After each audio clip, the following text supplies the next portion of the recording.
talking about ependymal cells. Okay. This is another type of cell found in the central nervous system. And ependymal cells form a layer that line the inside of the ventricles of the brain. The ventricles of the brain are the chambers in the brain. Okay, there's some big chambers, and then there's little channels interconnecting the chambers, and there's CSF, cerebral spinal fluid, which is inside the chambers. Okay, and the ependymal cells line the inside of those cavities, the ventricles, as they're called. There is a special kind of ependymal cell that produces a mass of them that protrude down into the ventricle spaces themselves in the brain. And this is called the choroid plexus. That's supposed to be EX, but the light band. Choroid plexus. And what it does is it continuously secretes fresh CSF into the ventricles. Now, obviously, if you keep producing CSF, it's got to go somewhere. Well, it circulates throughout the ventricles and their interconnecting canals, and they all have names. You're going to learn those a little later. Okay. Just what you wanted. And then after the CSF fluid circulates through the main ventricles and all the channels, then it's reabsorbed back into the bloodstream. It comes from the blood. It's really serum, blood serum, that's being filtered by the choroid plexus and then secreted into these chambers inside the brain. And then after it circulates and picks up waste products, it is absorbed back into the circulatory system. Okay? When we get to the neurophysiology of sleep and dreaming, which is one of my favorites, I'll be talking about some of the latest findings about the circulation of CSF during dreaming. It's pretty cool stuff, I think. But for now, that's what you need to know. Okay. And then we're going to move to the peripheral nervous system.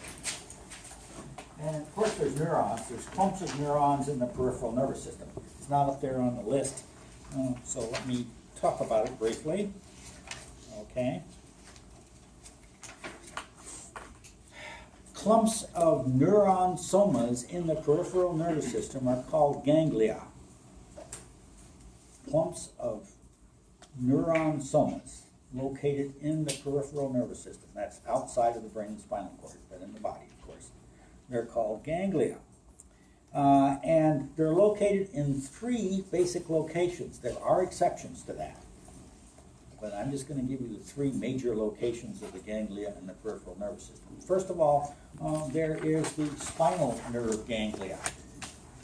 Ganglia is plural. Spinal nerve ganglia. There's a bunch of them along the spinal cord. Okay?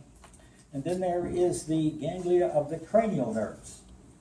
And that's the head and neck region. And then there are the ganglia of the autonomic nervous system. And we're going to actually get into the autonomic nervous system, both the anatomy and the physiology of it. It's a big player in your behavior, the autonomic nervous system. So those are the 3 major groupings of the ganglia in the peripheral nervous system. Okay? And, okay. What about these 2 here that I've listed? Satellite cells and Schwann cells. And let's start with satellite cells.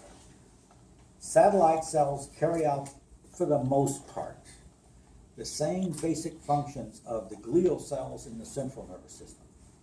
And they're called satellite cells when they're in the peripheral nervous system. And they aren't quite the same as the glial cells. But they provide physical support. They form a matrix around the somas, and some of the axonal sprouts or axonal runs are also cushioned and supported by these satellite cells. They also carry out the functions of bringing in nutrients and taking out waste products. Okay. Think about neurons as so extremely specialized that they can't get by without helper cells. They can't survive. And so that's why we have these satellite cells in the periphery. nervous system.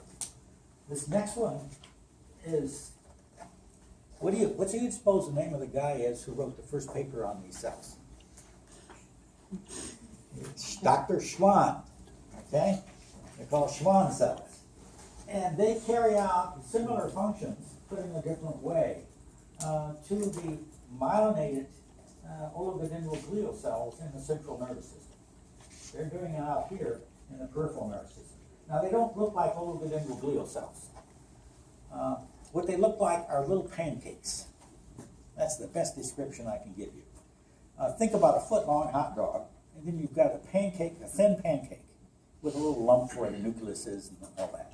And during early stages of neural development, during the fetal stage again, the Schwann cells will grab onto a segment of axon, this is in the peripheral nervous system, and wrap themselves around it, the whole cell, not just a padded process, but the entire cell, like a pancake, wraps around a hot dog. I don't know why you'd want to eat a hot dog wrapped in a pancake, but there it is. You said it wraps around what? The axon. axon. Yep. Now, the neat thing about Schwann cells is that, in effect, they form a tube. And by the way, they have the nodes of Ranvier between them. They don't actually touch each other. There's a tiny little space, gap, all the way down the length. So a single axon, might have 100 Schwann cells wrapped around in segment fashion all the way down. It kind of looks like a string of beads, if I can describe it that way.